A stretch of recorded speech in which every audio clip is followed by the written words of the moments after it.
that's enough of that for now. Hello, everybody. I am Hellhounds20. Welcome to Left for Random Talk, episode 43. We're almost to 50 episodes. That's insane. Also, hello, Butter. I see you in the chat. Like, it doesn't feel like it's been that long since our first episode.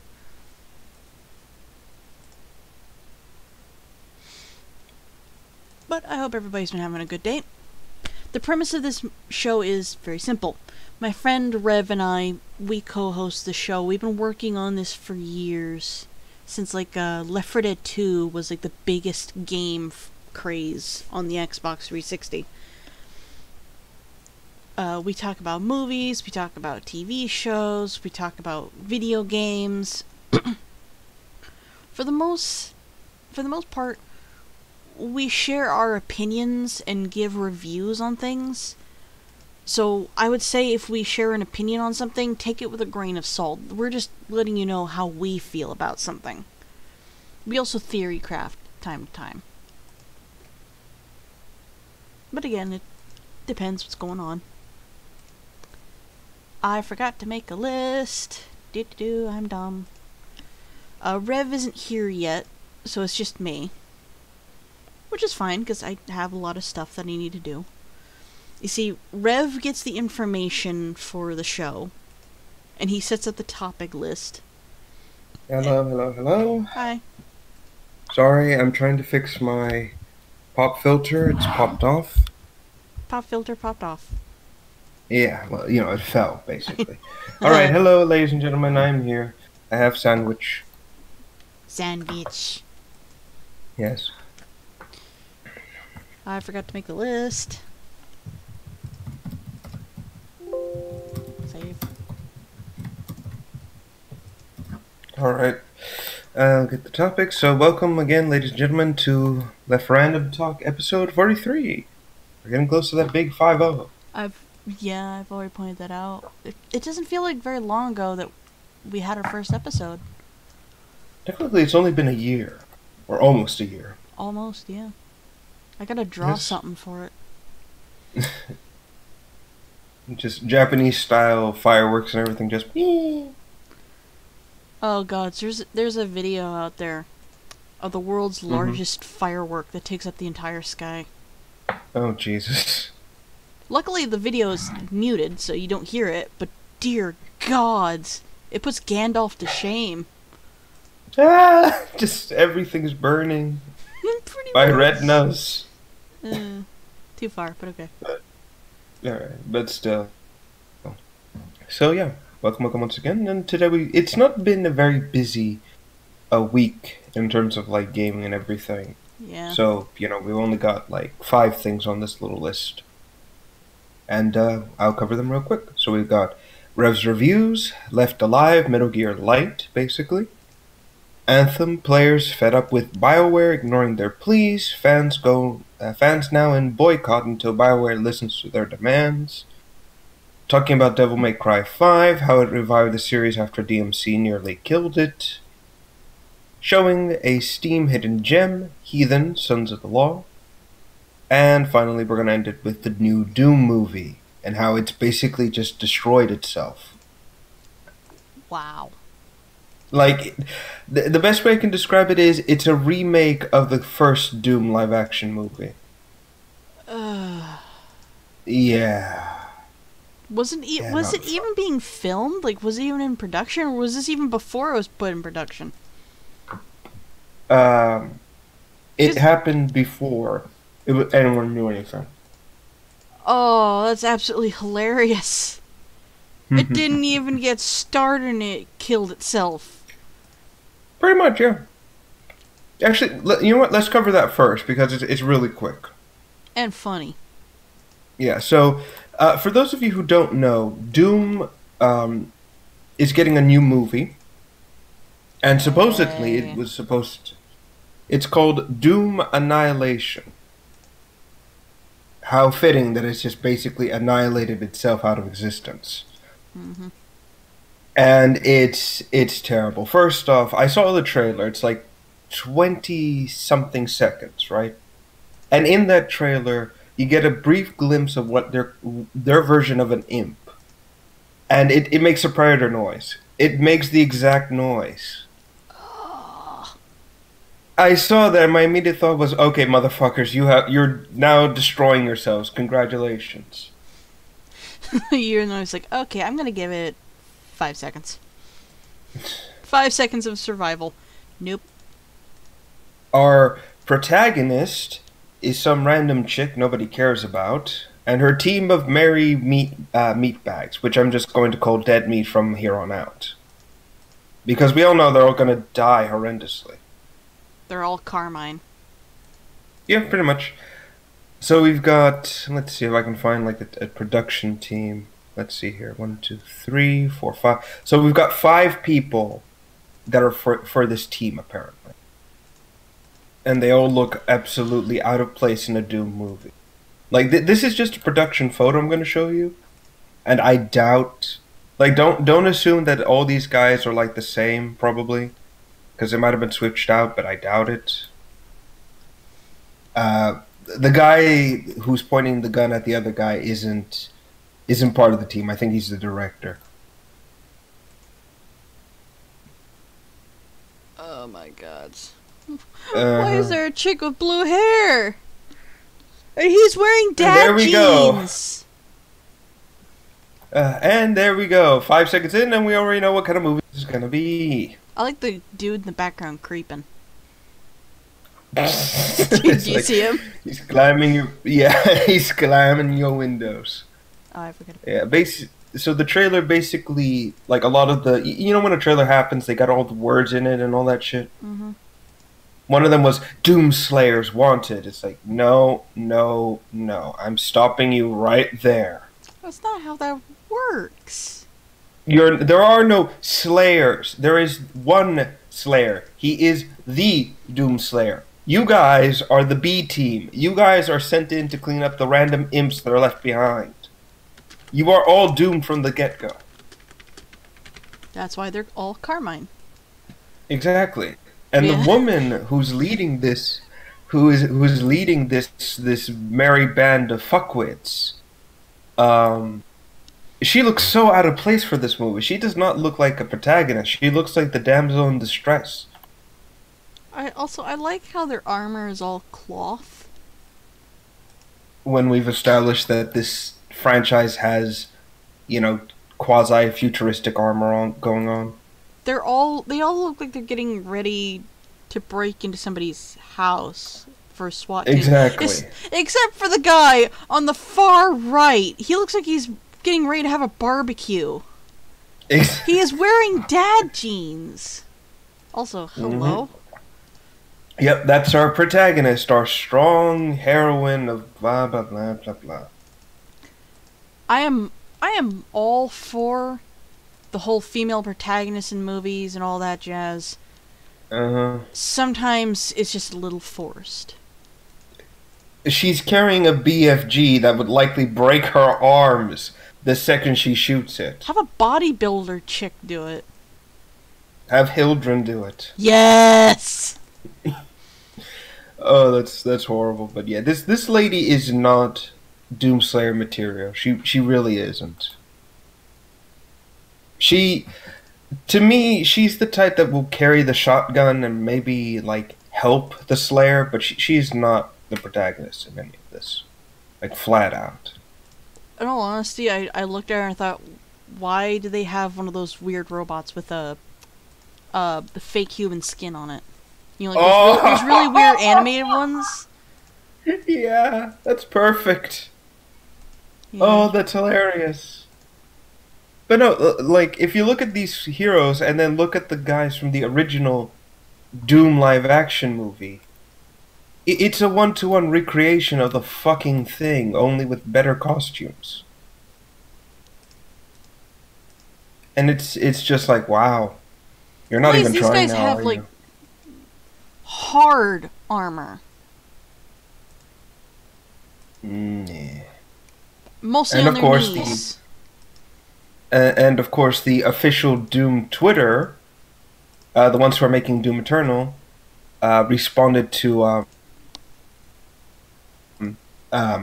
someone asking them a question, and it was from the Doom, from the user. Oh god, what's his name?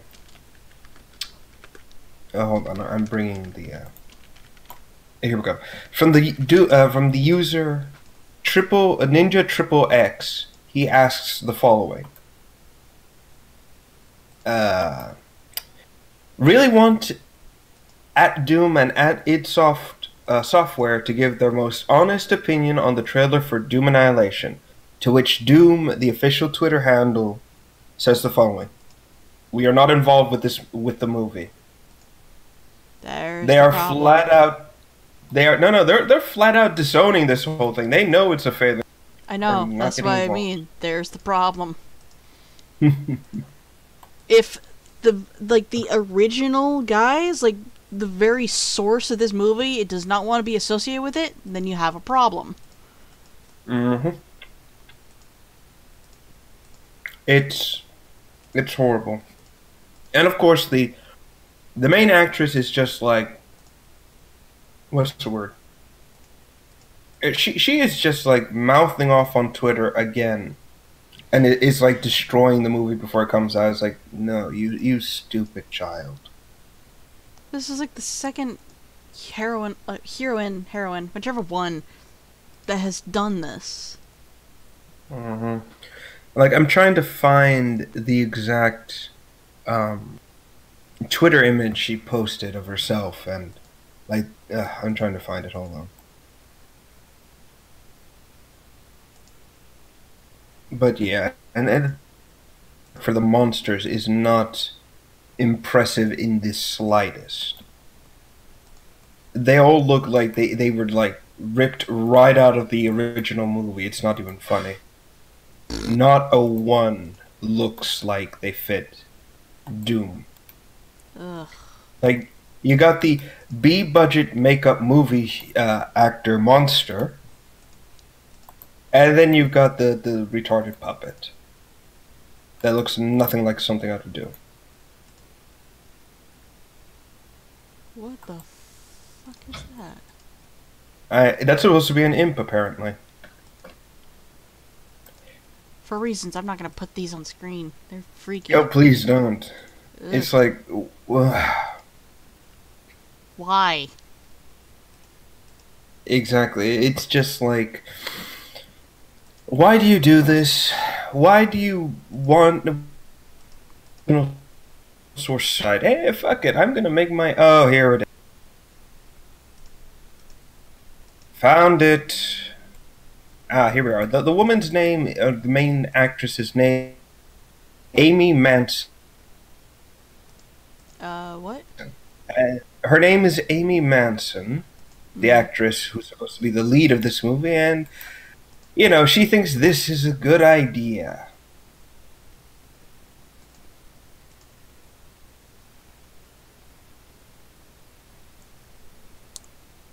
Oh, no.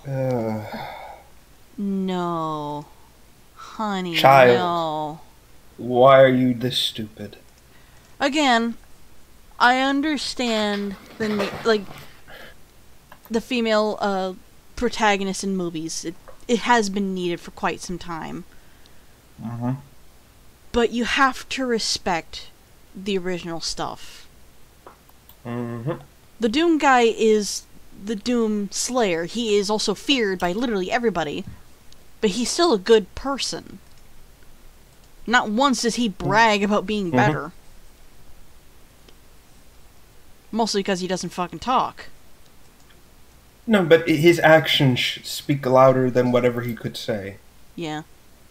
Like, again, like we've pointed out 100 times before, when he's when he's coming up to the guy with the ID pass and decides to, you know, he could have easily killed the guy, he could have totally destroyed him, but instead he just takes the lanyard very gently, drags him to the console, opens the door, and just leaves the guy alone. Yeah, like, most heroes, quote-unquote heroes in movies that are badasses, they would grab that lanyard and yank as hard as they can to get what they want.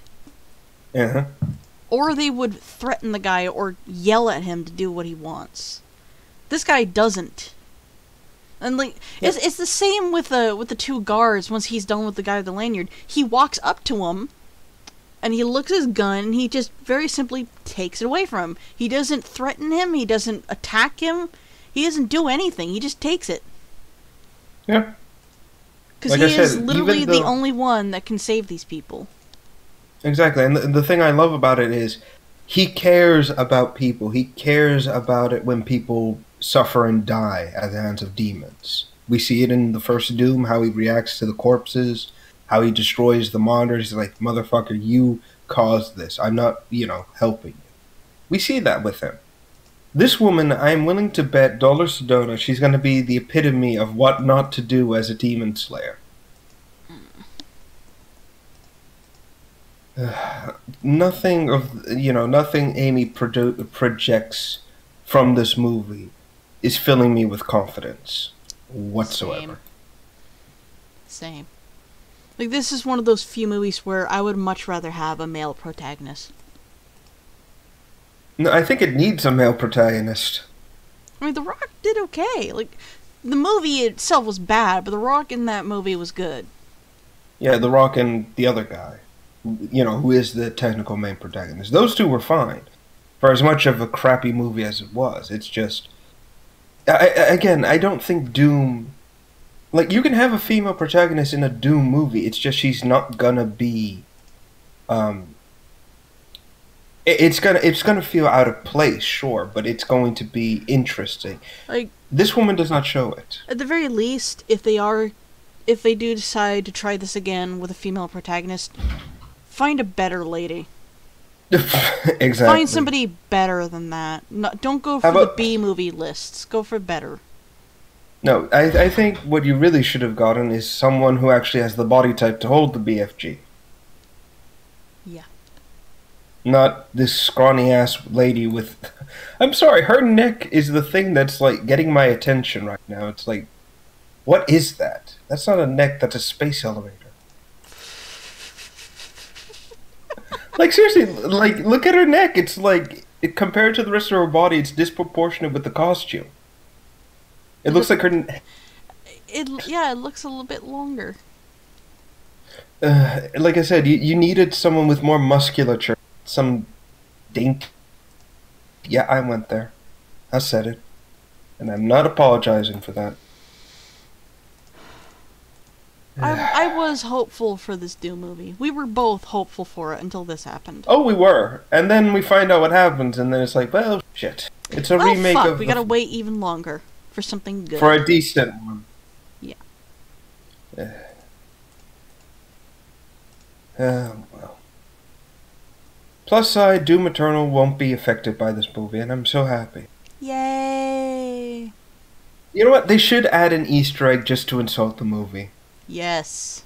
Just like have one little Easter egg in the corner somewhere, like a radio broadcast that says the Annihilation Team has been completely destroyed by demons. No survival. Please, like something like please that. Have that happen. This is the biggest fuck you. This movie it doesn't exist. And this movie will never exist for a while. If we try again, we're gonna do a lot better. Hopefully. Hopefully, yeah. Alright, moving right along, so we got the big send-off done first. Let's see. I guess we'll go into the Revs review portion. Oh, should I play the music for it, or...? No, I think we should just jump in this time around. Okay. So, since we're already on a roll with, like, talking. So, Left Alive. You've heard about this one? No. Okay, so it's from the makers of Metal Gear, but it's not Hideo Kojima. Ooh. Sad to say. I guess it's from the same team that did 5, and it's clearly the same art director when it came to, like, character designs, which I'm happy for. It's just, it's not Metal Gear. So, I guess we could call this, like, box art, I suppose. Yeah, that's the box art, just without the PS4 part. So, like, you can see it. This is like a Metal Gear style, you know? Yeah. Art-wise, I mean. But Left Alive is a bit different than Metal Gear proper. For one, this game is incredibly difficult. And no, I'm not calling it the Dark Souls of stealth. No. But it's difficult in the sense of you are made of paper and Elmer's glue. Bullets will tear into you like crazy. So the game's objective is kind of like stay out of enemy sight, use distractions. That's basically the focus. Your goal is to stay alive and avoid combat. Oh, so it's like Outlast. Yes, but you have offensive. Yeah. You're cutting out. Entirely possible. Like, am I still cutting out now? Oh, hold on. Okay, there we go. How's that? You sound better. Okay. But you've got offensive capabilities. You do it back with. So it's entirely possible for you to So it's less Outlast, more Alien Isolation. Yes. Except there's no big enemy you need to avoid at every corner. If that makes any sense. Yeah. The game has 3 protagonists, all that work together. And all of them have Russian names, apparently. Even though everyone sounds American. It's weird. I find it so odd to hear, like, Russian names, and yet everyone has an accent. It's like, Localization. So, let's see. I'm trying to find their names, actually. Oh, God. I know that the female of the group is Olga. Olga something. Hold on.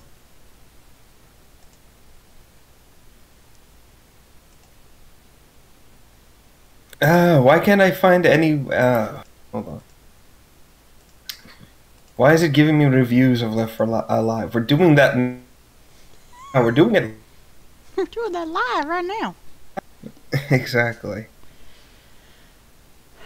I'm gonna have to, like, Google all this in, like, separate ways. It's like, But anyway, there are 3 characters you play as. There is a soldier, an ex-con, and a police officer. That's your the main 3 characters you're playing as. The soldier basically just joins the army so he can pilot giant mechs. The police officer is trying to bust a human trafficking ring within the city, and the ex-con is trying to find out who framed him for a crime he did not commit. That's all the character motivations between all 3. It doesn't feel too particularly ham-fisted. It's just it feels kind of like the midpoint of the story is kind of missing. You know? Yeah. Very weird. Anyway, so as the title says, Left Alive is actually a nomenclature. It's also, one of your objectives is to get people out of the city, like save them before they're killed. And this is where the game kind of puts its emphasis on combat versus survivability. You can wait until like 3 people are executed by 1 soldier to, sneak away under the gunfire. Or you run the risk of getting shot at, wasting what ammo you have 3 people. But you have... There is no, like, everything pauses and then you get a thing. No, it's nothing like that. It's completely in the moment, on screen, and I think that's kind of smart, you know? Like, it gives the player a sense of urgency and agency within the game itself. Yeah. Which, again, quite clever, quite clever. Character designs are all very interesting. I kind of like the pseudo-realism / futuristic design of some of the characters, and actually some of the enemies, too. funny is that the enemies, they wear those weird exo armor things. Like, the frame that you would put on and it gives you super strength for some reason. And yet the helmet looks like a Soviet style, what's it called? Yushenka, I think it's called. Wow. It's the fuzzy hat, Oh, that looks thing. like a box. Yeah, it's like modern military soldiers wearing old Soviet hat. They want to be classy motherfuckers. Yeah, even the uniform is a one-to-one representation of a Soviet Cold Era uniform. Again, I don't mind it too much. I find it kind of interesting. And yes, based on the image, there are also giant robots you need, which I find very, wow. Okay, it's like, okay, wow. How to avoid Metal Gear's 101. Yeah, but they're not Metal Gears. They're called Wanzers. Oh god. Yeah, it's clear that this game might have connections to the Front Mission Evolved games, which is like those robots are also called Wanzers. So possible tie-ins there. I don't know. Maybe.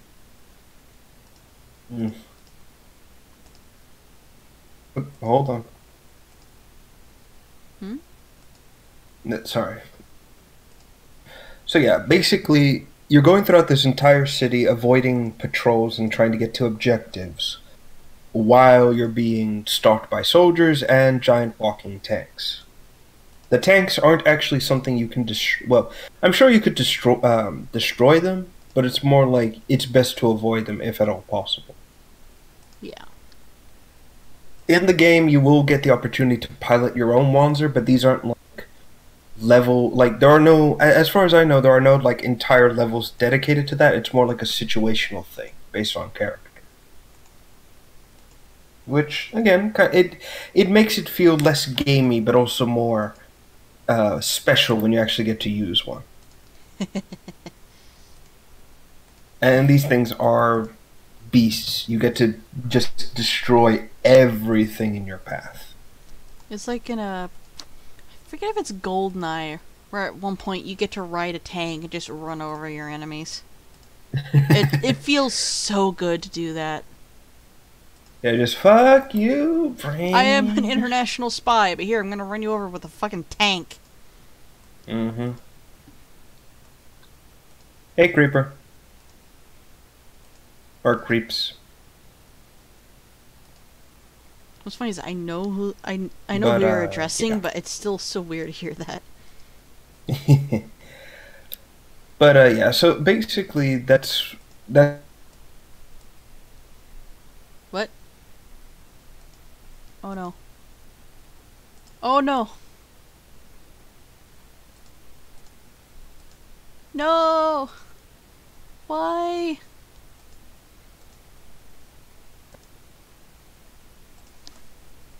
Oh wait, it's coming back. Hello? I can still hear you. Okay. Yeah, the stream died. For me, not for OBS. Good. So we're still going. Yeah, I just Thank had a bit of a hiccup. God. My brother's watching Critical Role upstairs. Yeah, sorry about that. It happens on occasion. But we're back. We're good. Yay. So I didn't get Yeah, any so- of that. Right. So what I was trying to say is that the levels feel natural, and the game is kind of difficult. Now, here's something interesting. You are expected to die. You're going to die a lot.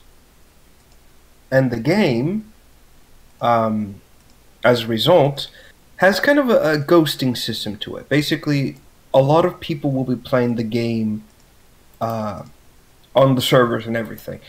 And what's clever about the servers is, if the server detects a large number of players dying in the same area constantly, it will actually spawn ammo and items for the player to use.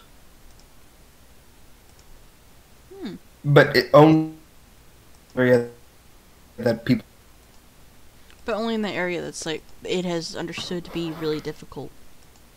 exactly like if there's a giant walking Wanzer, for example, it will spawn more ammo, maybe a rocket launcher for you to fight it, but only if a lot of people are having trouble with it. I like that, because when a game does something like this, where it realizes, oh, you're struggling, here, let me give you extra ammo, you start to get, like, soft. You start to relax a little bit too much and depend on it. Mm-hmm. And when people do that, their reviews of the game become poor. Because they're the reason why it is suddenly becoming so easy. It's because the game is adjusting and analyzing what you're doing. Mm-hmm. So it's not necessarily the game's fault. It's your fault doing that. Yeah, but that's the good thing about Left Alive. It is, if anything gets fucked up, it is most for own incompetency. It is not. The game will very rarely feel like it's unfair to the player. Yeah. But like I said, there is still that feeling of unfairness to it. So keep that in mind. Mm-hmm. But the game will try its best not to plop you into unfair situation. There is also a dialogue system. Oh. However, this dialogue system is a bit different. Even though you can choose what the character says, the character will not say what you choose. But it will only but the audio will only trigger if you pick the correct piece of dialogue, or the dialogue that the character is more likely to say.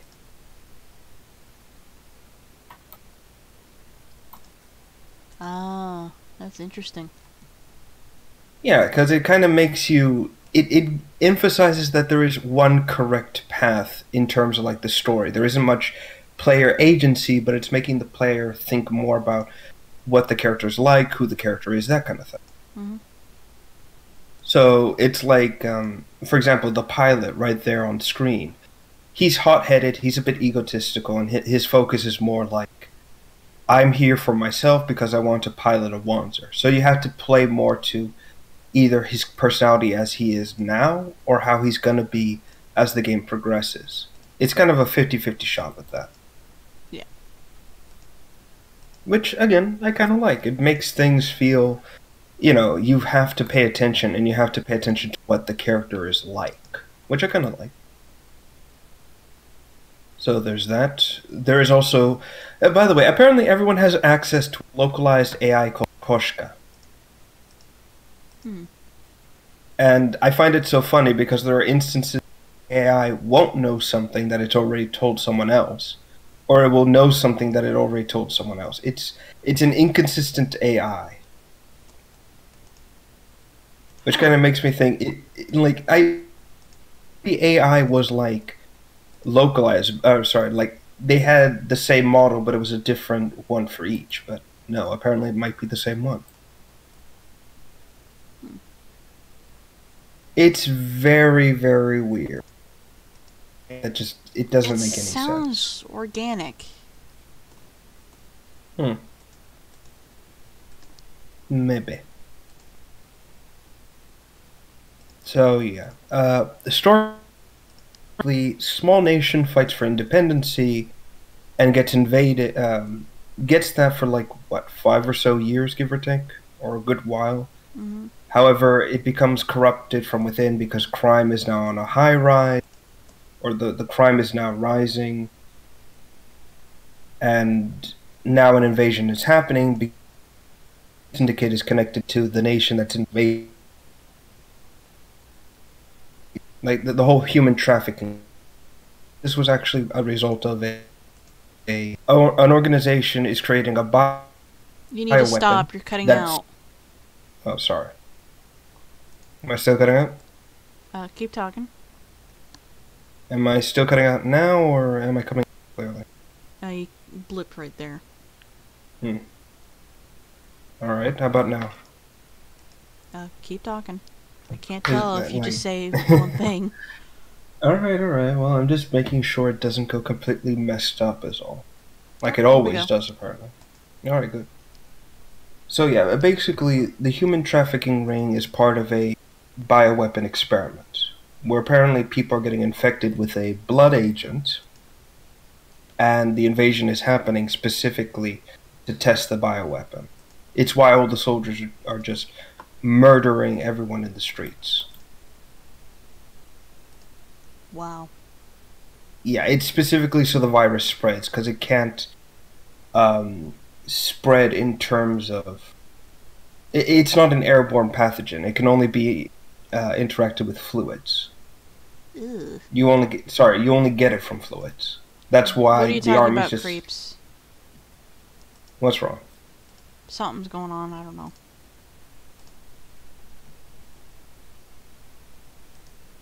Are you talking about what... Are you asking, like, what we're talking about? Because we're reviewing a game. You.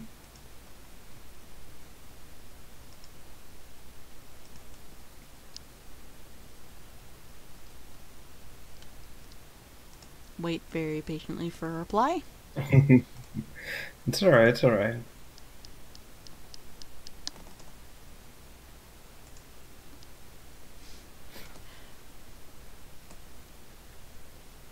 Video output low. I Viewers see. will experience buffering. Yeah. There's a Okay, delay. sorry about that.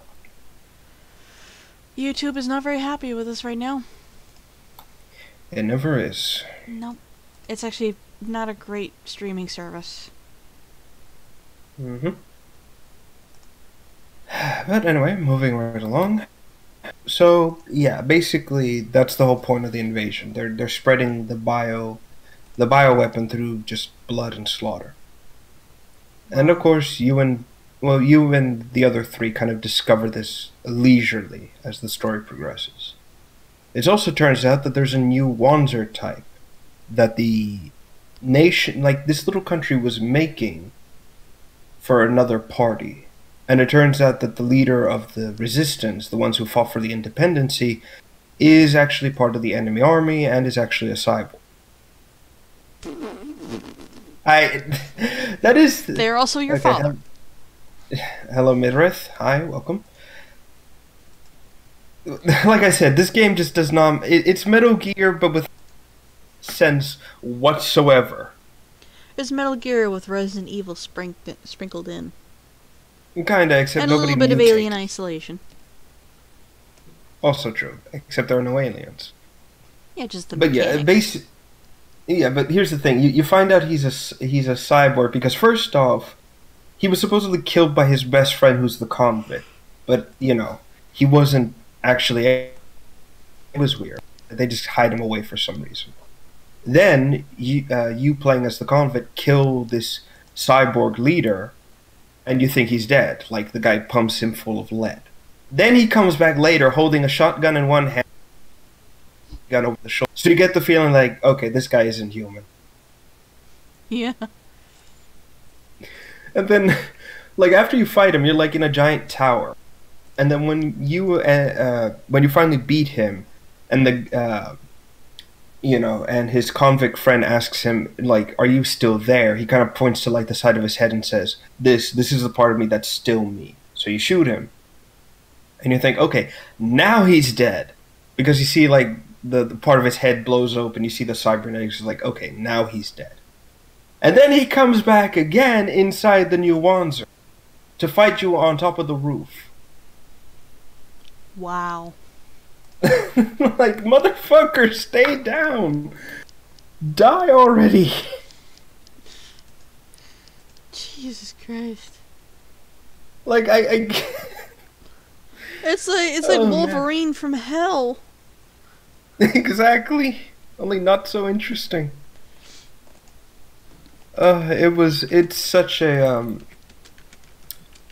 It's such a crazy thing seeing this guy just keep coming back and coming back after every encounter. It's like, my God, stay dead already. Ugh. However, that said, the final boss on the Yeah, kind of bland. Okay, take it though. Right, so yeah, basically it's just insane the amount of like shit you have to do to take this guy out. I mean, he just will not die effectively. The final boss itself is not it's not a bland fight either. It's kind of very interesting where basically the guy comes back and he's inside the new Wanzer, which is like a 3-arm mech thing. I don't know how best to describe it. And you have to fight it on the roof. But it's mostly just avoiding and dodging the robot as it like slams down on the helipad and everything. And you're just waiting for the a helicopter to arrive, where it will drop down a targeting laser for you to use, and then you use it so the helicopter can basically shoot down the robot. And this time, the guy stays dead. It's a very odd sort of boss fight. I mean, it's interesting in the sense of you don't really have to gun the mech down. It's more you avoiding the mech, which I don't mind. But at the same time, it's very, like, inconsistent, at least in terms of tone and everything like that. And that said, a lot of the enemies you'll meet in the game, at least like named antagonists, don't really have much to play in the story. I mean, you got the guy who, who turns out to be a traitor. You got a mercenary who's basically been hired to lead this army and is purposely expendable. Like they purposely have him bathing, well, not bathing, but like he's killing so many people, he's getting splashed with blood, specifically so he dies, so there's no oh god, what's the word? Loose ends to deal with. So there's that. And like I said, it's very weird. A lot of the fights aren't very intuitive or particularly interesting. It's just a bunch of fight him here, and he's in the cutscenes, and you can't kill him then because It's incredibly hectic and incredibly inconsistent when it comes to character villain and encounters and shit of that nature. Yeah, that's mostly due to how the game is established. Because, like I said, it's a very difficult game. Expect a lot of fights, a lot of enemy encounters here and there. And like I said, you're never gonna get to the point where you're one-man army. You're always gonna be fighting. You're always gonna be fighting like maybe 3 guys at a time, and that's gonna be the most difficult fight because these guys are the. I'm back. Okay, welcome back. I don't know how much you were cutting out, but when I come back, you were cutting out a little bit. Okay. Well, I was just saying that enemy encounters are, like I said, they're difficult, and like I said, you're probably just going to be encountering 3 guys, and even then it's going to be shit, I made it up. Like that's the difficulty, I would say, of the game. Mm. At its core, anyways. Yeah. And like I said, the game itself is very... It's clearly meant to be Metal Gear, but it doesn't do the story of a Metal Gear game correctly. It's very, like, it's trying to get set up everything that Metal Gear set up at the same time. It's just kind of like rushing through with everything. And even the ending is very bland. You guys escape, and then it just kind of ends with white text on a black background that says, the events of the city occurred, but no one can tell what really happened because humanity refuses to change, or something like that. Yeah. It's difficult for me to really kind of say if this is like worth your time or not, really, because it's just it's a very niche game. I guess if you're maybe if you want to give it a shot, go for it, and if you like challenge on top of it, then maybe this is the game for you. But at the same time, it's not particularly like, ooh, you need to play this. It's game of the year material. No, it's just kind of like, bah. That's the best way I can describe it. Like art and character design, like everything in the game is fine to begin with, but overall, like I said, it's not something to write home about. And I guess that's the best way I can describe it.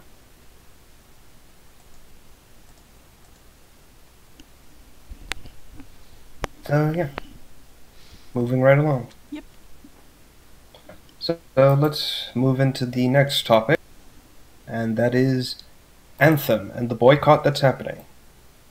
Yay. So to give context of what happened, basically Anthem's team, there was a bug in Anthem which increased the loot drop rate of more, not rare items to You're cutting out really crafting. bad.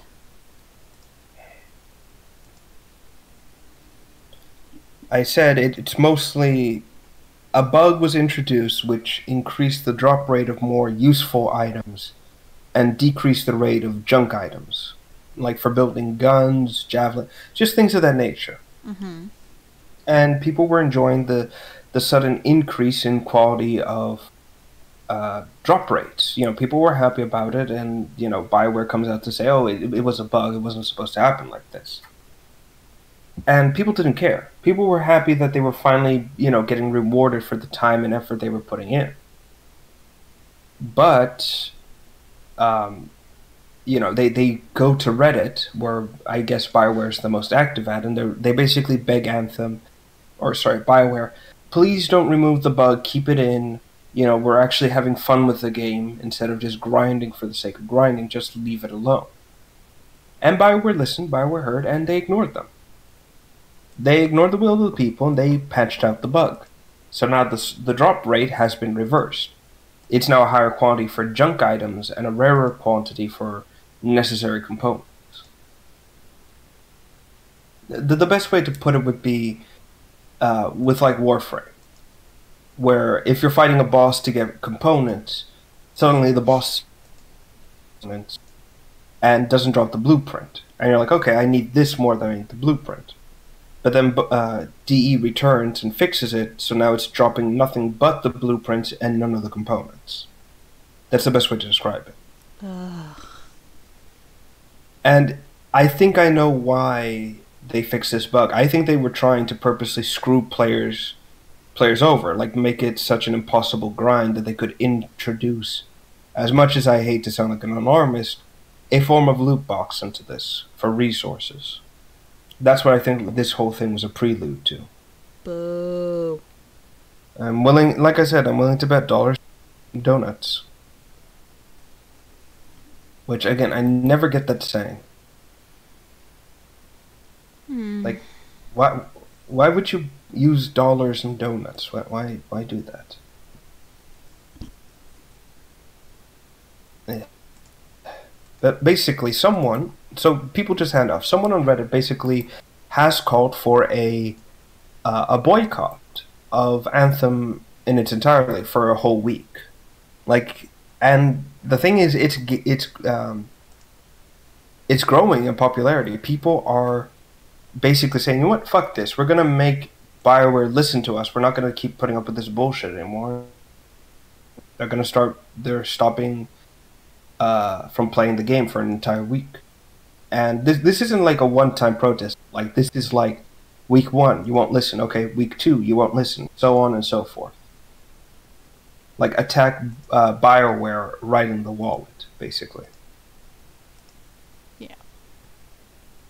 I'm all for this, actually. Like, I'm like, yeah, let them boycott the entire game. If Bungie won't listen to the players and if they're actively trying to screw them effectively out of what they need, then go for it. Boycott the game until they start listening. That's the only way a good game and developers will grow, is if they listen to the fans. again, look at how well Warframe's doing. And that's because they listen to the fan base. You know? After years of talking, we finally got them to get the whiteboard and the roadmap. Yeah. But they still won't fix the fucking pets. Because no one cares about pets anymore. Because they got MOAs. They actually act a lot better. Yeah. They got that, and they got weapons. Because that's really what Warframe comes down to. What new gun can I use today? Yeah. But yeah. Like I said, it's come down to the wire, and people just aren't putting up with BioWare or EA's shit anymore. They don't want loot boxes. They don't want to be squeezed like fresh fruit, and they want to actually have fun with the game, not treat it like another job. So they're going to make it... They're just going to force BioWare to listen, or they're just going to, take their money and go elsewhere. Hence the glory that is a competitive industry. You either evolve with the times and keep your customer base happy, or you fade into obscurity. It's one or the other. Yep. So yeah, as of right now, there is not a lot of information or news on the boycott as of right now, other than it's ongoing. So once things change, like once the boycott comes to an end, or if BioWare actually does what they say they're going to do, we'll cover it here first. Alright, so yeah, that's a bit of news out of the way. Let's move right along to something I'm actually having so much fun with.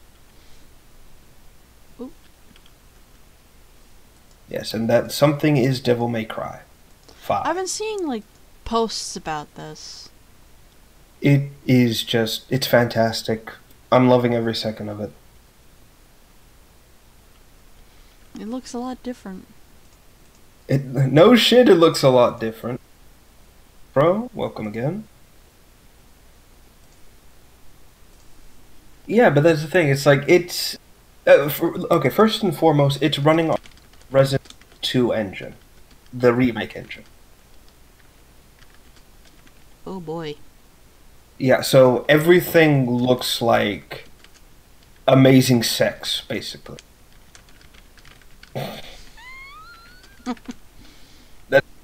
That's the best way I can describe it. It looks like sex, and it feels equally amazing. No, I get. But it looks fantastic. The levels look like... It's like you can tell the levels had a lot of care and passion put into it. Character designs are just flat out amazing. It's taking the aspect of previous games and just giving them a new style to it, which I loved. A lot of people are mostly reacting to the fact that he has a metal arm. Yeah, Nero. What? To show you this. So, part of the gameplay... So, first off, let me explain this. So, there are 3... Oh, hold on. I'm cutting out again. No, you were cutting out before. Yeah. Right after I said that he had a metal arm. Yeah, Nero's metal arm. So basically, you get to play 3 different characters, right? You play Nero, V, and Dante. Ooh. Each one of them has a different gameplay style from the other. Mm-hmm. And it's incredibly welcome. So Nero is more like, you fight with a sword, you shoot him, and you use your metal arm to execute combos and finishers in very intense and crazy ways. V is more about spawning demons to fight for him, and then you go in for the finisher. And Dante's just pure on, strike this thing until it's dead. He's the powerhouse of the 3. And yet somehow they've managed to keep the gameplay consistent between all 3 of them. None of the enemies are cheap or out of the fight either character. Yeah. Yeah, that's crazy, isn't it? Yeah. That is a sort of balancing act you rarely can achieve these days, and yet the fact that they managed to do it is nothing short of brilliant. And speaking of the arms, I need to show this. One of Nero's gameplay aspects is the arms. Basically, they're called Devil Busters, and I know. Well, his previous arm, like the actual no, sorry, Devil Breakers. Sorry, the organic one was Devil Buster. Basically, the gameplay aspect of it, each arm a gun break easily. You need hold on. Lagging for a second, give me one moment. No, that's fine.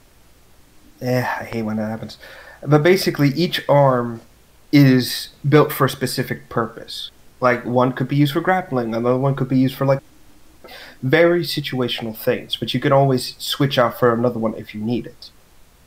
And this is a weapon. This is an arm you can use.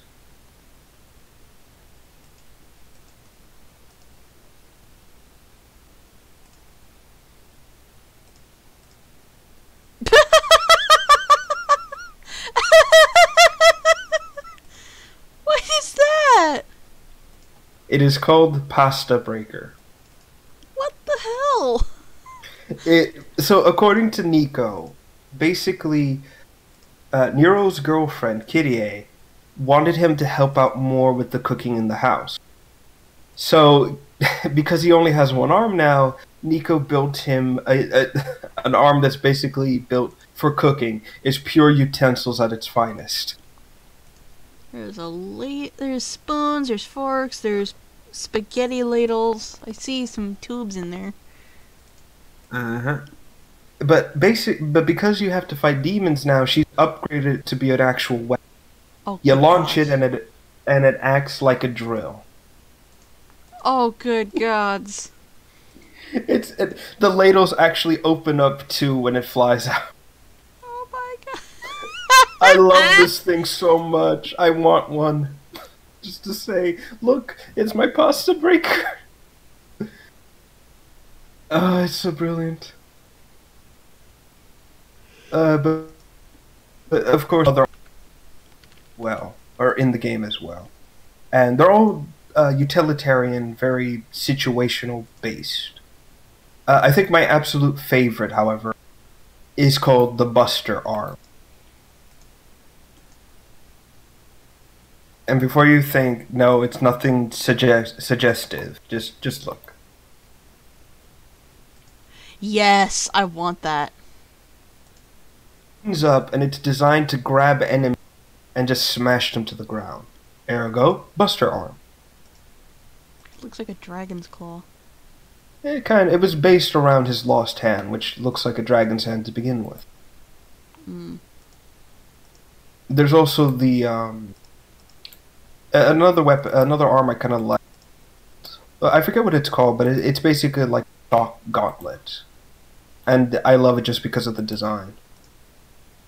Like, look at the fingers. Wow. Yeah, those are bullets. Or the bullet casings. Yeah.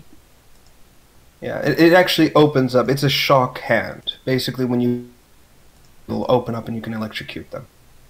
Which, it's like, yee. I want this now. I want to be Emperor Like, Palpatine all these... now. Power! There's also like another one called Tomboy, which basically empowers your weapons to the most extreme. And apparently one of them, which was built for those hard to reach places. Oh Hint, boy. hint. Yes, this are for what you think it's built.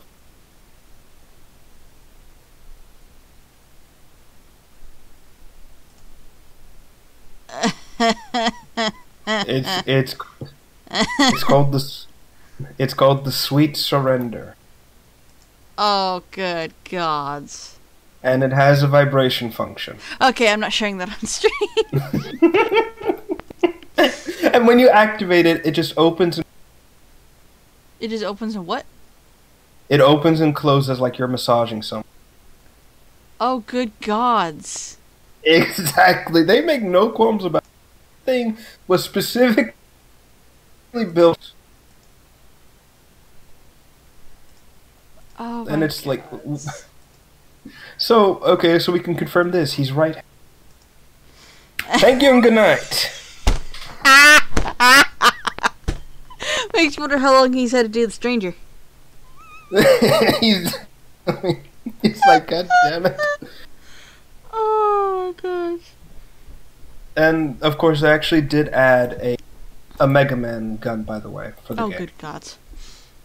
It's it's a Mega Buster, and it actually works extremely well with like, the game. I swear I've heard, but what the fuck?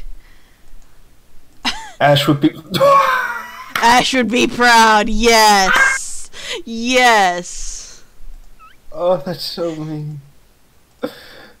I want to see that now. That's The a Evil boom boom Dead stick names- of another kind. No, Evil Dead crossed over with Devil May Cry. Let's make that a thing. God damn it.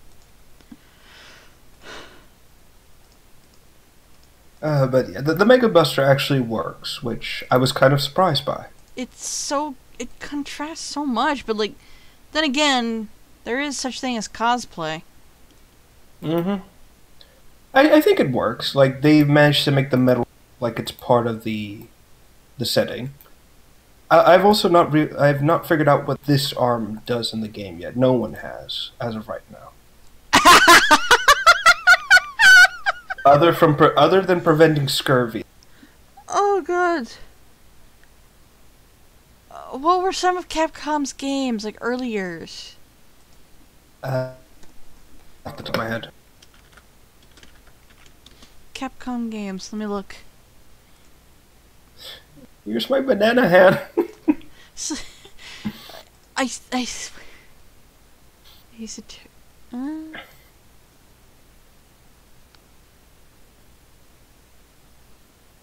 Monster Hunter, Okami, Oh yeah, Dante was in the latest Monster Power Hunter game. Stone, Beautiful Joe, Ace Attorney. I forgot Buster to mention the punch. Bros. Wait, I forgot to mention the punchline. Oh no. The punchline is a rocket hand, and Nero can do this in game with the punchline. And this is a gameplay thing too. Skateboard on it? Yep. Of course. Yeah, it shoots pellets basically. Pew pew pew. It's just. I'm But no, afraid of bananas. Oh God. Because I like bananas. Fear me, and my banana hand. Carefully, you might slip and fall. An ability of that thing, I'm gonna love it even. So yeah, and another thing about the game is, there is a system of like upgrading and buying new skills, using red orbs. Luckily, it's not shit. So let's get that out of the way. None of that happens. All right. But basically, what the game does really well is, because you play with 3 different characters, you don't need to save the red orbs or health that you get, like health upgrades that you get for each character. It transfers over to all of them. Save your money, like if you're playing Dante, for example, you don't need to save all those orbs for when you play him again. No, it transfers over to the next character you play as. I think that's a very smart system, actually. I mean, yeah. Go ahead. I'm probably looking. The banana hand explodes into electricity. Several questions. Ah! No, no, don't! Stop! That does not mean full screen. Shut up. But yeah, but that's basically how gameplay is like make more effective, and like you don't need to save. It's like, oh, thank God. Oh, underpowering one character for the sake of the odd.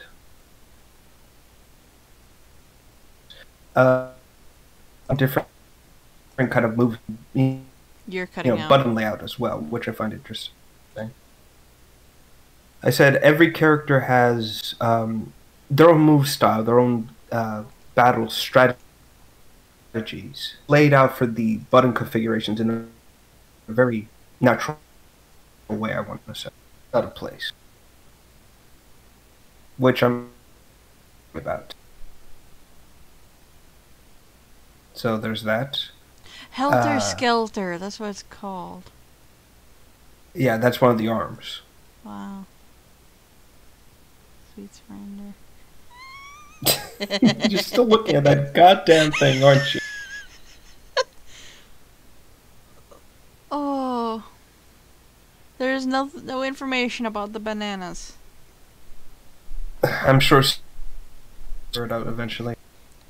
Like, the only post about the bananas is on Reddit, and the only answer is Kamen Rider. The answer like that. It would be annoying to lose all those orbs. Yeah, you're absolutely.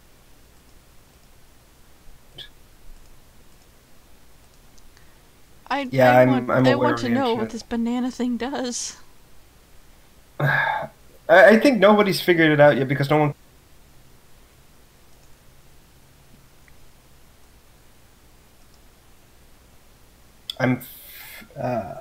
I'm fairly positive, at least.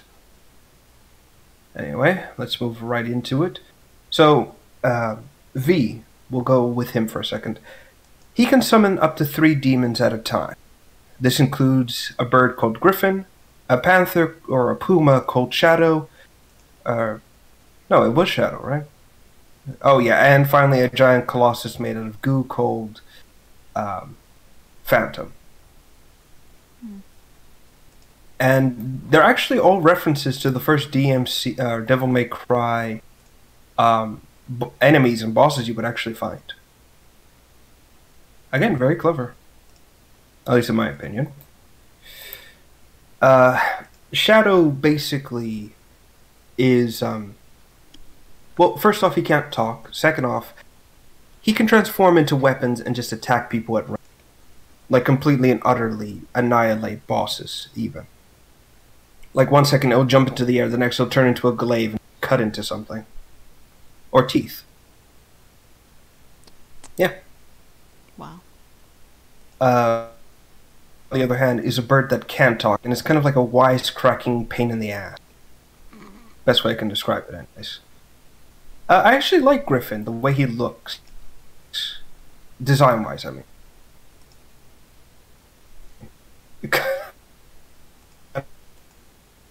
V looks way too much like Kylo Ren. It's not even fun. Yeah, here we go. So that's V, and that's the bird Griffin. Okay, let's see this. Oh, that's a beautiful bird. Yes. Beak that can open into 4 different... Also, that guy looks kind of constipated. he looks so weird.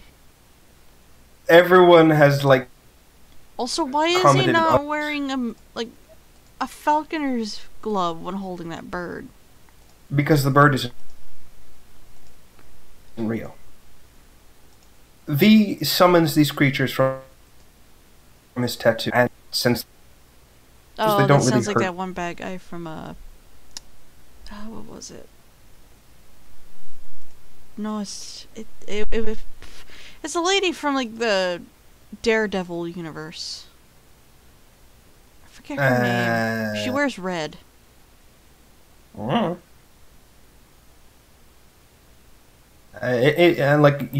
blanking on this too. Completely. Okay, the banana thing is just a skin for the Helter Skelter. All right, there. Now we know. Fucking finally. All right, fine. There we go. We have an answer. Finally. That explains why no one's played it. Basically, V is a spellcaster. He just summons his pets to attack. But he can't be hurt by enemies. He just can't be hurt by his own creations. uh, also along the game, he does read poetry quite often, which actually empowers his summon. I'm not a fan of the poems he selects because they're just way too repetitive. Boo. It's like, can we pick other verses, please? Not the same one 5 fucking times. Thank you.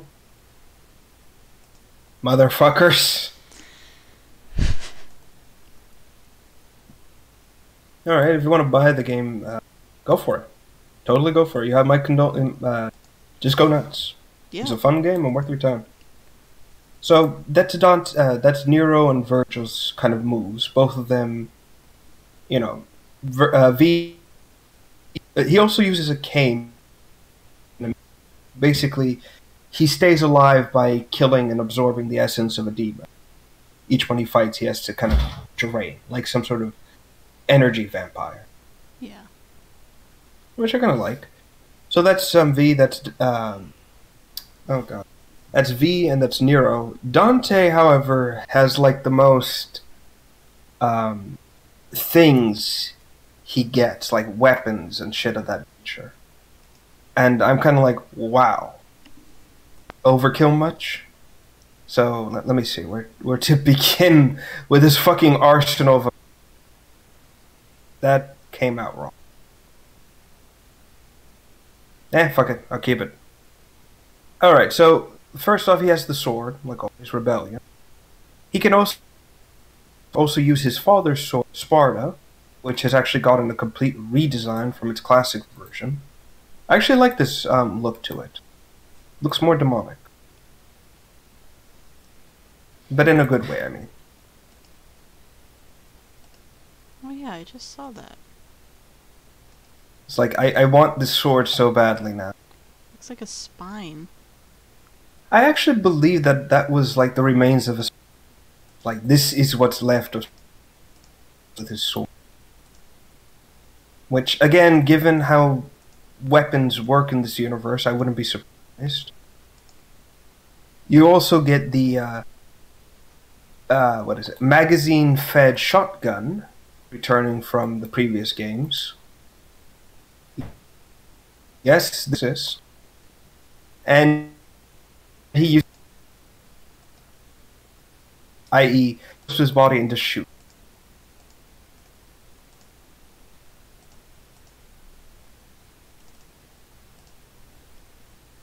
Is it wrong that I like you're the shotgun? cutting out. I'm not understanding you. I said, is it wrong that I shotgun? What shotgun? Like its design. The one I can't understand you, dude. Hold on. There we go. How's this? Am I coming in now? Yeah, you sound better. Okay, the shotgun I just showed. Yeah. Like this one. Is it design? Nope. Not getting that. Oh, you. Well.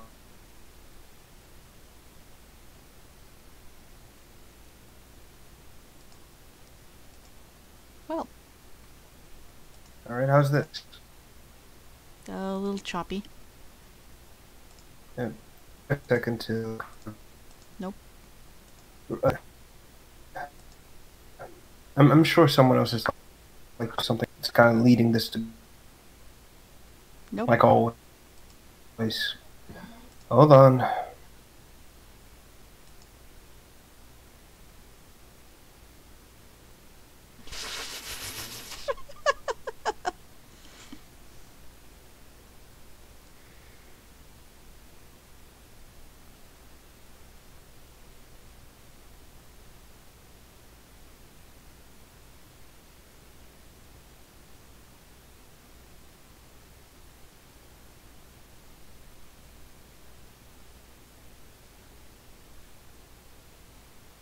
Alright, how's this?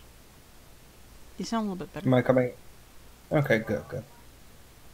Like I said, I love the shotgun, just for how absurd it is. Yeah. Because the way you reload is pop the top off, let the shells come out, and then just close it again. The idea of a magazine-fed double barrel. That makes me smile. It's not really his router creeps, it's his computer itself. And someone doesn't understand the concept of shut the fuck up. We're doing something. Hold on. I'll be right back. And there he goes. Yeah, his computer is not the best. He's saving up for a new one. This has been happening for quite some time. He'll sound fine, then suddenly bloop, it'll just drop. Yeah.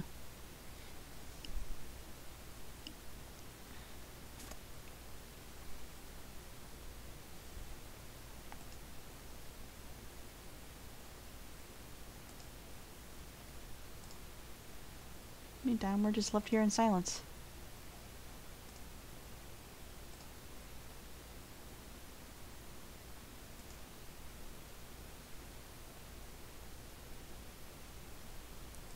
Toaster. Yeah. Apologies about that. We call it either toaster or moldy potato. Hold on. Hi. I put my headphones in the wrong way. It's like, wait a minute, this feels weird. Anyway, moving on. So you got the shotgun, you got a pair of gauntlets that apparently are alive for some reason, called the Balrog. So Lord of the Rings monster here.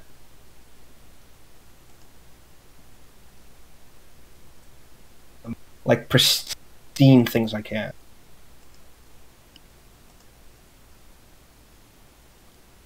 Okay, that looks like it'd be very heavy. No, here's the worst thing. Boots. Those are boots. Yeah, they catch on fire too. and they will actively count down the longer you don't use them. The most annoying thing in the universe is like 4, 3, 2. It's like, shut up. And of course, a new weapon is actually introduced in the game, specifically for Dante. This one actually has a pretty good description.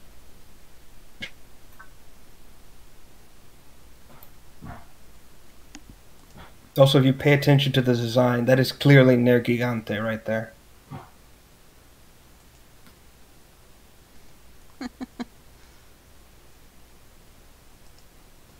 The Devil's Sword Dante.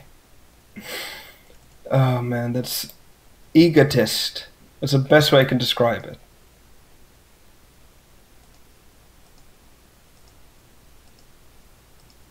There's also the Cavalier motorcycle, which splits in two to become chainsaws. Yeah, insane, isn't it?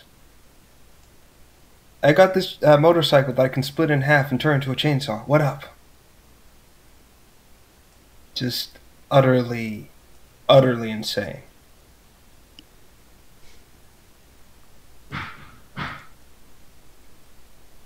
And of course, as if the insanity just doesn't end there, you can also get these. Did I mention that Dante is the most, like, over-the-top motherfucker in this entire game? Yeah, I've known that for quite some time. Yeah, he takes it to an 11 this time round. Oh, good. Finally. Yeah, though, by the way, those two rocket launchers can be merged together to make one super rocket launcher. I just saved the image. Where'd it go? It should be where it is, at the bottom. I know, but I have a lot of images I have to sift through to get it. Oh, sorry.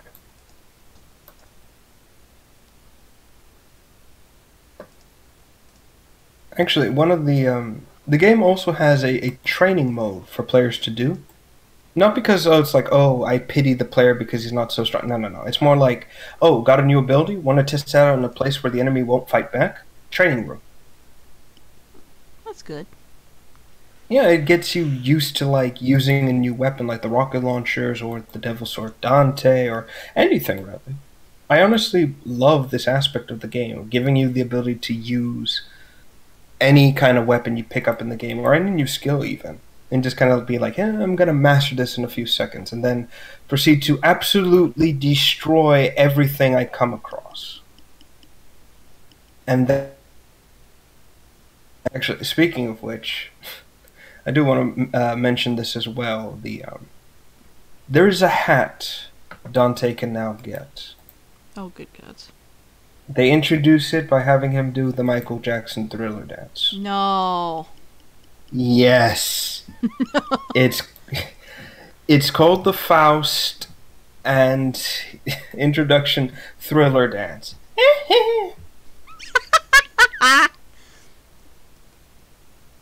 The hat itself I kind of like because you can see the outline of the demon that was used to make it. But like you really need to see the entire thing. Like they actually go over the top. They add music. They added dance choreography, and they even have fireworks that shoot out when he's done. It's so stupid. That's no. Wait, wait. I found a still of that exact thing.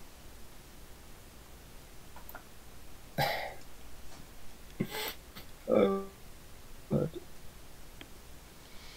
Oh, what the fuck? What the fuck? Yep. By the way, this is all inside the demon tree, too. Oh my god. I love it so much. Is it wrong I want this hat? Nope. Looks good, though. You know what? Criminal. It's a reference to, and I'm fairly sure this is a reference to, specifically to Spite Ninja Theory, when they were like saying this is what Dante is and this is what Dante isn't when making DMC5, and one of them was a gay cowboy. Oh yeah. I actually sent that video to Snow because I saw it. It's like, Ninja Theory, our Dante is not a gay cowboy. We just want to make this very clear. Shows the video. Capcom's response, gay cowboy. I love it. I love it so much. Oh, I wish this hat was real so I could just keep it. It's like, this is mine now. I mean, the hat itself is a living creature. Like, it will come off his hat and attack things, which I kind of liked. It's kind of clever.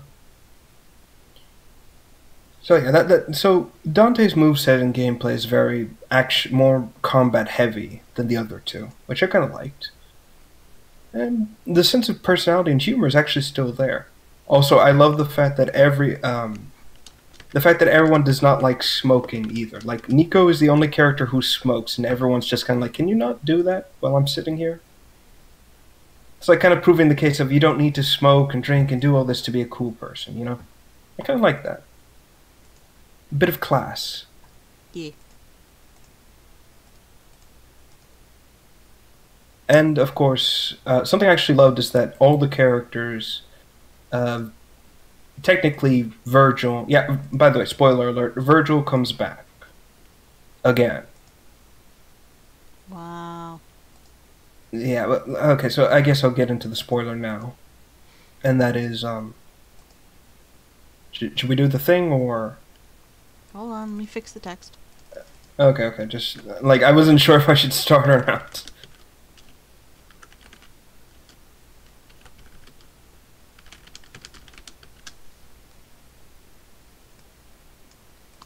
No, don't select all.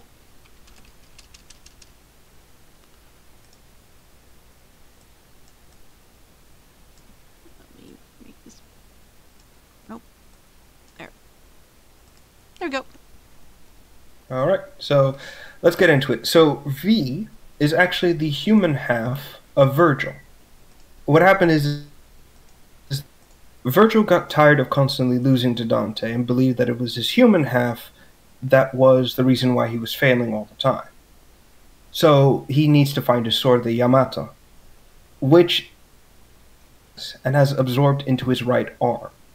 Hence why he went to Nero's house and ripped his arm off to get the sword. Father of the Year, ladies and gentlemen. Wow. Yeah, another spoiler. Virgil is Nero's father. To this day, I don't know who his mother is. I've actually been curious. It's who did he fuck to have that kind of a kid? I need to know this. Successfully, I might add.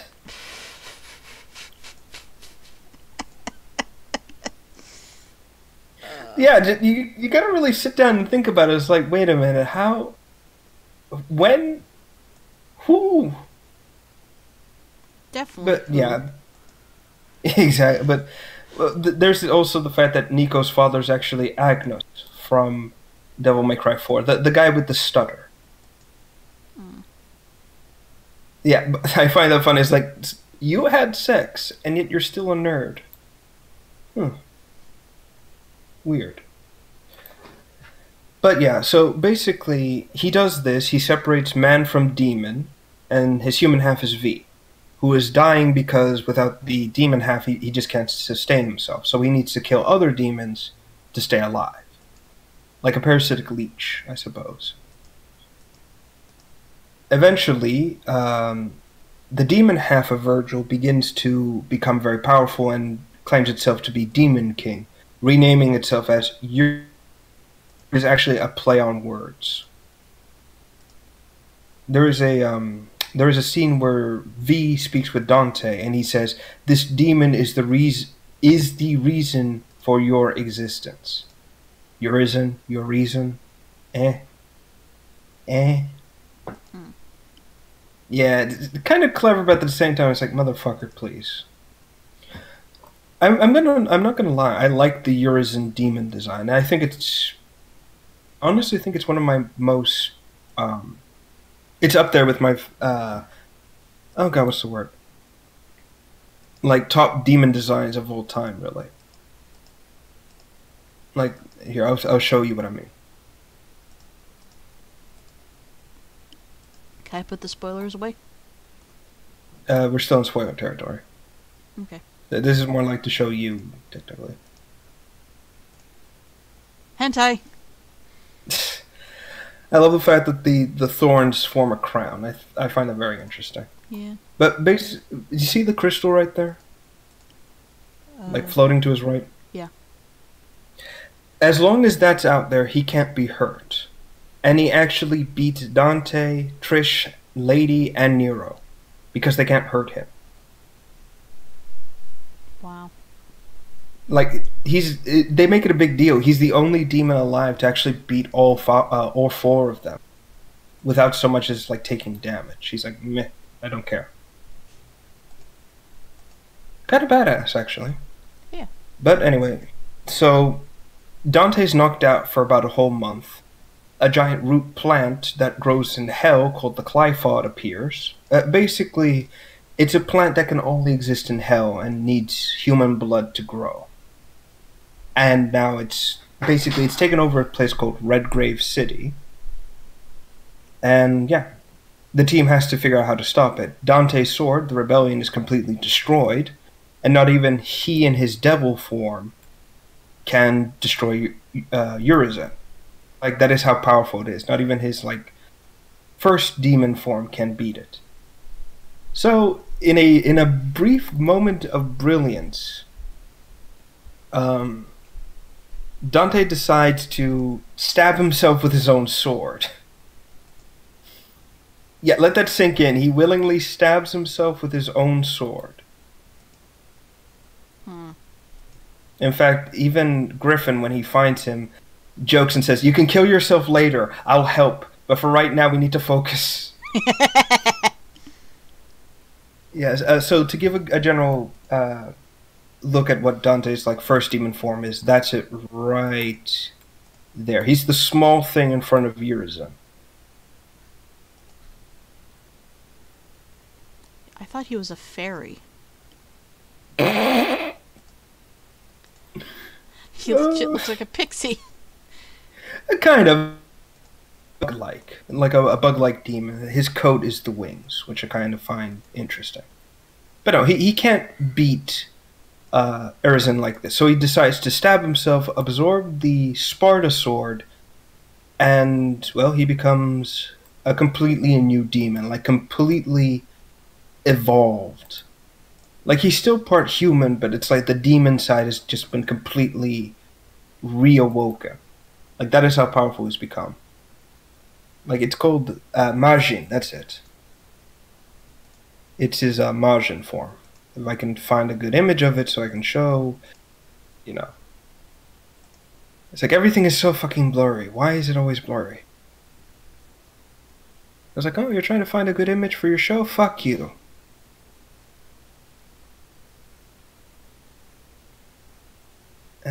Merciful, come on. Whose ass do I have to kick just to get this to work? See if this is in. No, this is. You know what? Fuck it. Fuck it. We're going with this. Sorry for.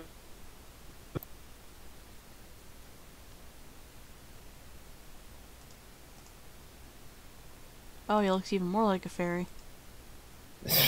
But this I like the crossed demonic. with that devil design from Jack Black. Like the one that everybody just seems to love because he's so weird. Oh. The one that like Yeah, kinda. dances weird. Yeah, I can see it, but I like this form because it's clearly taking inspiration from Monster Hunter. Like you can see it too. The wings, the head, everything, just one to one. So he becomes a true demon. He fights with Urizen, aka Virgil, and the whole point is that there's a top of the tree, or sorry, a fruit at the top of the tree, which is made out of extremely dense demon human blood. And if you eat it, you get the power to rule hell. And Urizen eats the plant and becomes this thing. Oh god. By the way, pay close attention to his hips, like just above the groin. Look right there.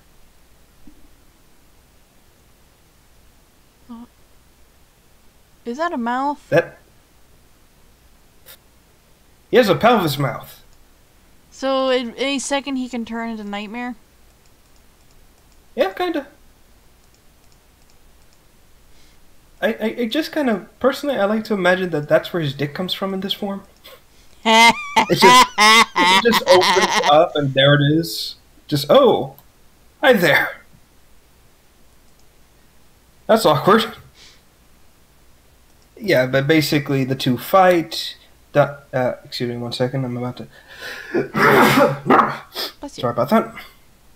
But basically, Dante fights this demon, or fights this form, beats it, and V and him reforms to become Virgil once more. And yet Virgil still wants to beat his brother.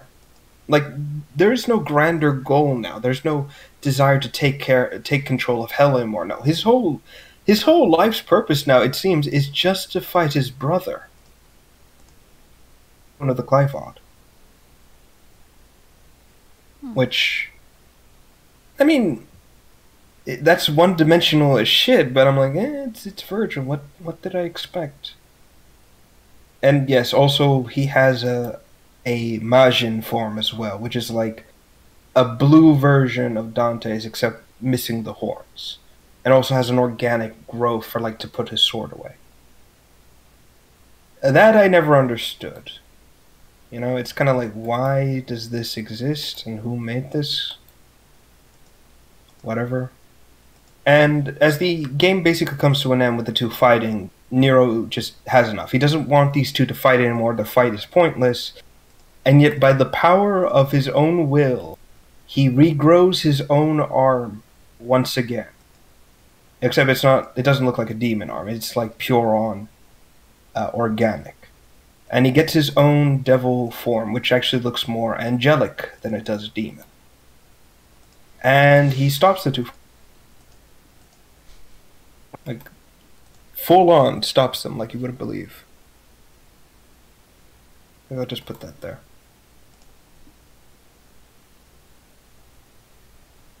Yeah, that's him in the middle right there. Wow. he looks weird, doesn't he? But at the same time, kind of like weird kind of sense. Yeah. Yeah, I mean, I like the devil form. It's very interesting.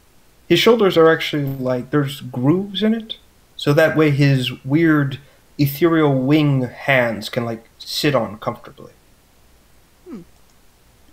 Yeah, like here, I'll give a better image of this. Like right there in the middle. Like you can see the wings resting right there. Huh. Yeah. So he basically gets them both to stop fighting. Manages to bitch slap Dante into submit. I'm not joking, by the way. He actually him with his wing hand to stop him from fighting, and flat out says, "I don't want to kill either of you." Which Dante immediately replies with, "Kill neither of us. You damn near with that bitch slap of yours." Which I was like, okay. And of course, Virgil, because he's one-tracked mind, decides, I'm going to fight my son. And flat out says, so, Nero beat Dante. So if I beat Nero, I beat Dante effectively.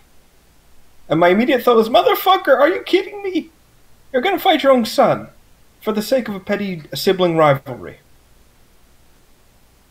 Mm. Wow. But I actually love it because once Virgil asks, like, yeah, this makes sense. Whatever, I'm just gonna sit this one out, and actually just falls on.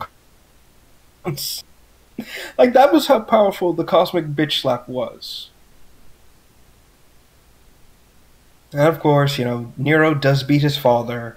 He gets the two to stop fighting for a few minutes, and then they decide, okay, we need to go to hell and separate the plant so that way hell doesn't take over the world. And then the two immediately like kind of team up, leave Nero on the top of the route, and then go to hell. The game just kind of ends with Nero recovering his arm, you know, coming back to meet with his girlfriend. Still has to hunt a few demons that are left. By the way, apparently now his arm becomes transparent, so he can like put on the devil without having to cut his own arm off. Hmm. Which would allow the player to still keep playing with the devil arms, even though, like, it aesthetically wouldn't make sense anymore. I kind of like that idea, really. And of course, at the end of it all, Dante and Nero are still fighting in hell, trying to settle the score, but it's not like they're trying to kill each other. It's more like, okay, now they're just being siblings and trying to get each other's frustration out in a healthy way. Of course, the fights are being interrupted by demons, so they have to stop every time because the demons are like getting in the way. And during the fight, when you know, Dante's pulling out the guns in his signature pose, and Nero's protecting him, Virgil's protecting him. He immediately says, "Don't say it," and Dante just, of course, has to say "jackpot" and shoots. I honestly love the way, like, Virgil said don't say it, because he knew it was coming. Like, they've been fucker, why do you keep doing this to me? But yeah. So, yeah, we can take off the spoiler tag now. Yay. Hopefully I wasn't running my mouth too long there. No, you're fine. Cool. Wait, I wanted to do something. I want to say something silly. Wait.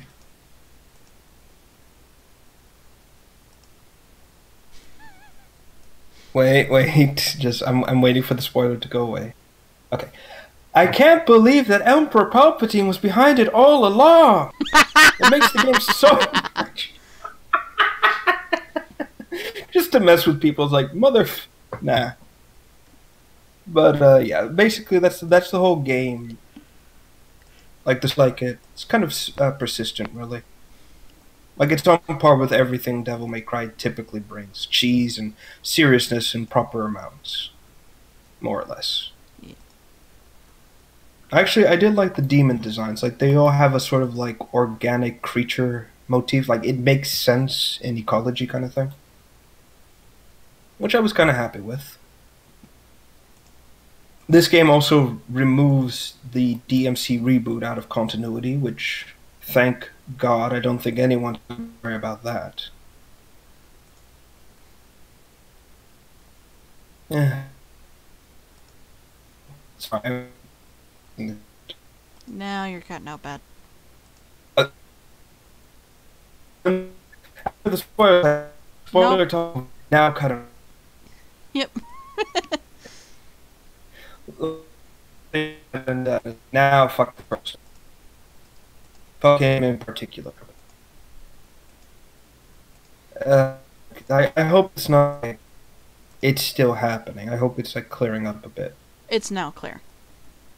Okay, good.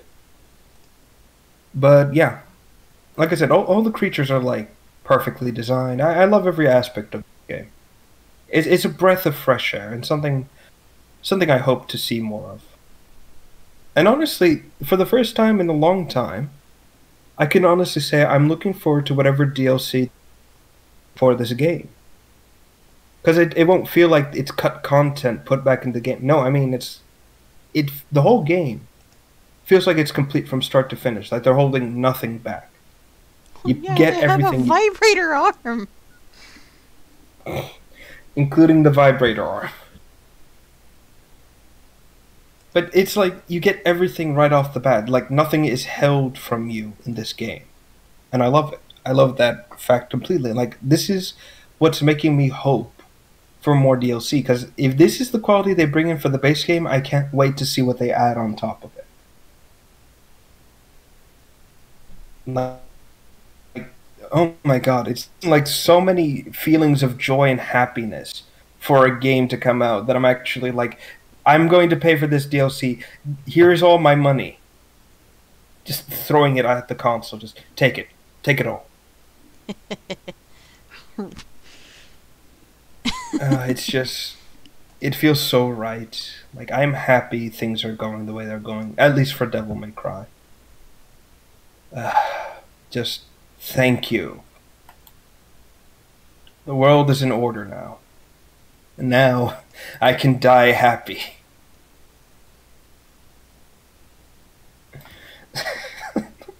Like, that's on my grave. Rev, caring compatriot, demon hunter, died happy. Like, right on the tombstone. But, no, like I said, it feels great. Feels amazing. What else can I say? Oh, right. I did want to mention this as well. There was a prequel book that came out before the game came out. I think it's like called Devil May Cry Before the Storm, I think. Unfortunately, it's in Japanese. So unless you can read, no offense, but unless you can read Snake Tongue, I don't think you're going to be... No, bad rev. But no. Unless you can read Japanese, I don't think you'll be able to really see find out what's happened. Luckily, there is a Twitter account that has translated the whole thing. It is from the official Devil May Cry Twitter. Yay.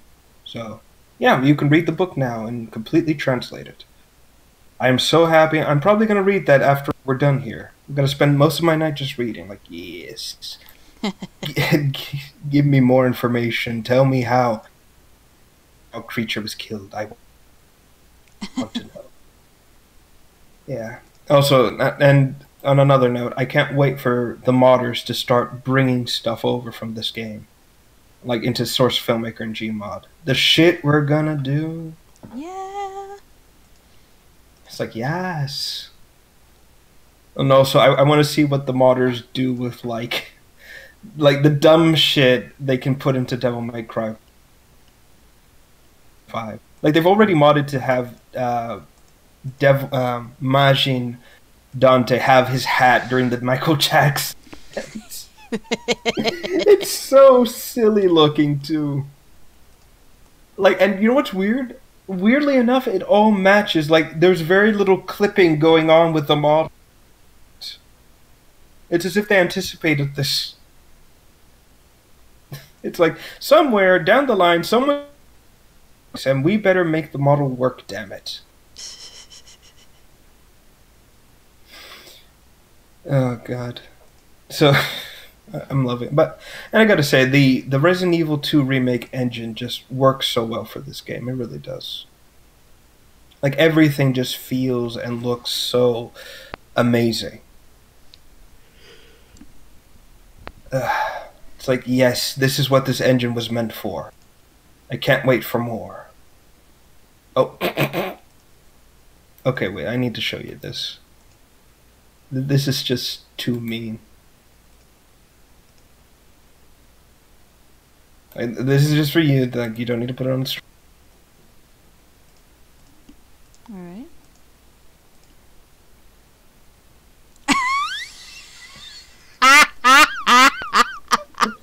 That's so mean. That's so mean. Why would you do this? This is why he wanted the arm from the first place, just to do this. Oh man, but yeah. So again, like I said, such a breath of 100%. Oh no! Oh no! Creeps mentioned this. DMC 1000% animations. No. You've seen those, right? Oh yeah. Oh no! Oh, I can't wait to see this. Oh man, it's gonna be so horrible. Yes. But okay, so yeah, I guess on final thoughts, at least in terms of like what Capcom's done right with this game. Like I said, it's just getting rid of that whole DMC reboot shit. And you know what's sad? I actually, like, I know I'm gonna get crucified for this, but I actually kind of like, you know, Dante and V, or that Virgil. You know, I like them. They're fine, except what they were, you know? It Should took have been them their this own long. to do things right. Yeah. To this day, I'm convinced that DMC was supposed to do. Because it flows way too well. Alright. I guess that covers everything in my incredible fangasm DMT5. Okay. Right, and we're on to our last topic, which is actually kind of a little bit of a showcase. Yeah. So, have you ever heard of this game? Nope. Okay, so Heretic. Oh, hold on. Heathen. Oh, sorry, Heathen. Why do I keep saying Heretic? Because Warhammer. Heretic. No. But so Heathen Sons of the Law is it's a first-person kind of action-ish game with a bit of a survival twist to it. However, it is not a survival game. From what I've been able to piece together, it's basically you're on an island and you're playing a human-animal hybrid, not a furry, but more animal-like features to him. Like slightly elongated ears, a weirdly shaped skull, a more snout-like nose, that kind of thing. Mm-hmm. And from what I can tell, you're escaping this island because a human came to it and wants to set you free and kind of like undo the evils that are done on the island. It's kind of more like a sort of the Island of Dr. Monroe kind of feeling game, except it's not one-to-one like it. And from what I can tell, like, your character probably feels like something, an abomination to God kind of complex. And there's actually a mechanic in the game, from what I saw, where you can, what's the best way I can put it? You can be feral, like run on all fours and be more bestial, but that'll increase a meter. And the more it increases, the more damage you are going to take, because you're just kind of giving into your more animal instinct. And in order to restore it, you kind of like have to repent or something like that in order to restore that semblance of humanity you've lost. Wow. It's an interesting mechanic, you know. Basically, if you give into your animal side, you know, you're no longer as human as you should be, kind of thing. Yeah. So, a few, like, scenes, I suppose, from the game. Like, I haven't seen much of it, so I can't really give a full in-depth, like, oh, here's the objectives. So this is more like me showing you some of the aspects of the game that I've been able to find.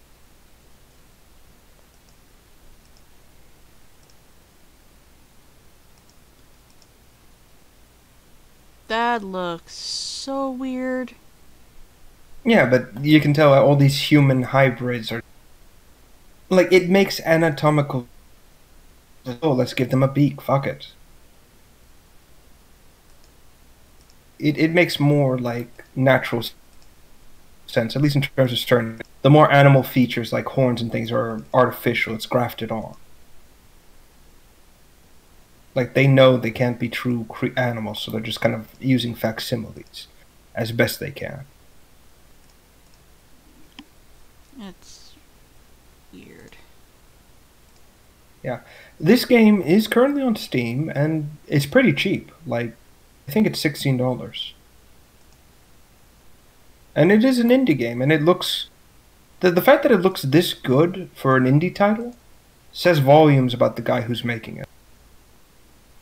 Yeah. Honestly, I would recommend getting this game. Support the guy and have some fun with a very unusual yet incredibly well polished. Like, honestly, give it a shot.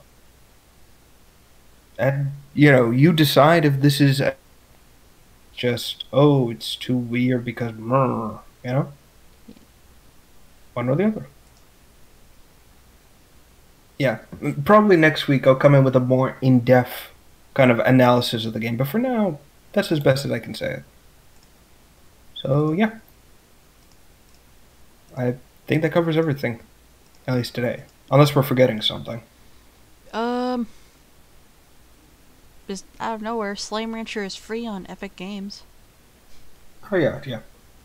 I didn't think it was gonna be free forever on Epic Games, but yeah, it is. Collect all the slime poo. All the slime poops, yeah. Yeah. Should we link Heathens so people can check it out? Yeah. Okay, alright, I got it right here. Copy. Paste. Boop. Yeah, it is also very positive. And it's selling for, yeah, actually, my mistake, $18. Not even 20.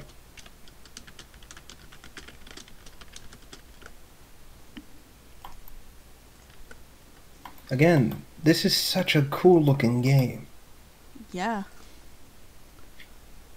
So yeah, we'll probably come in next week with another like Steam gem I also want to cover. And for next week, we'll be covering Bright Memory. Trust me, you're probably gonna like this one too. Hope so. Yeah. So yeah, that covers everything for tonight. So once again, thank you, ladies and gentlemen, for tuning in to this week's episode of Left for Random Talk. We'll be here next Thursday with more information and more news. Yeah. Stay tuned to the end for HH's typical end of the stream roundup. And this has been Rev, and I will see you all next time. Yeah. See you later. Hardy har. Bye. So, now it's just me and the audience here. And I do this at the end of every single stream. I try to. Mostly at the end of the podcasts. So, in the description down on YouTube and down below on Twitch, there's a link and a creeper face. The link is not supposed to be there. It keeps showing up, and I keep deleting it, and it's starting to get on my nerves. I really don't want it to be there. But, it says you can support the stream by clicking here. Don't click on it. It doesn't do anything. At least not right now.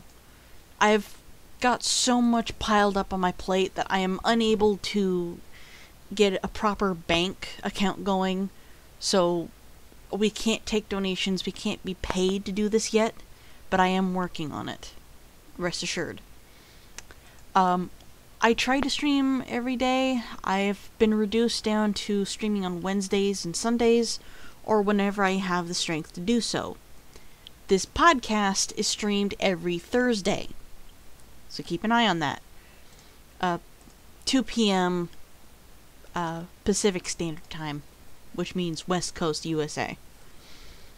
Also, for those of you who are watching this on Twitch, there is now a playlist, a collection on my channel for Left Random Talk. It starts at episode 41 and goes up.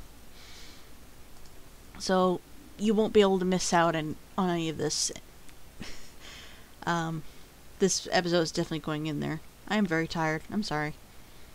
But yeah, also for those of you on Twitch, we are going to be hosting my good friend Lycan Alpha. For those of you on YouTube, I'm sorry, this is where we end. Thank you so much for joining us, and we will see you all later.